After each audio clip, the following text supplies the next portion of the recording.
ሶስት የሊደርሺፕ ቡለቶች አንደኛው ማይክሮ ማኔጅመንት ቤዚካሊ ከስሙ እንደምትረዱት ይሄ ችግር የሚፈጠረው ማኔጅመንቱ ወይም ማናጀሩ ኢምፕሎየሮቹ ላይ ኦቨር ኮንትሮሊንግ ሲሆን ነው በምን ወጣችሁ በምን ገባችሁ ምን ሰራችሁ ምን ሳልሰራችሁ እያለ ሲቆጣጠር ነው ይሄ ደግሞ ለቲሙም ለድርጅቱም ለማናጀሩም አጥፊ ነው ወይም ያውቁ እነሱን ፐርፐስፉሊ ታች ለማስቀረት ማኒፑሌት ያደረጋቸው እስካልሆነ ድረስ ለሶስቱም አጥፊ የሆነ ስትራቴጂ ነው ሁለተኛው ደግሞ ኢንዲሳይሲቭ ሊደርሺፕ ነው ማለትም እንግዲህ ይሄ ሊደሩ ወይም አመራሩ ምን ማድረግ እንዳለበት በማያውቅበት ጊዜ ነው ወይም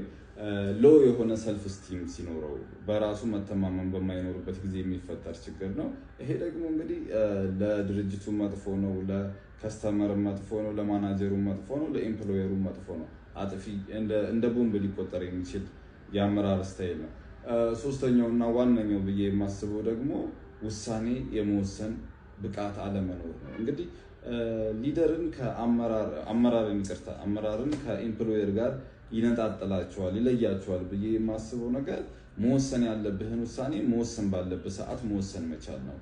ትክክለኛ ውሳኔ ላይሆን ይችላል ግን ኃላፊነቱን ወስደህ መወሰን መቻል አለብህ ይሄ ነው ኤምፕሎየርን ከሊደር የሚለየው ቲሙ አሪፍ ሲሰራ ሊደሩ የሚሸለመው ለዛ ነው ቲሙ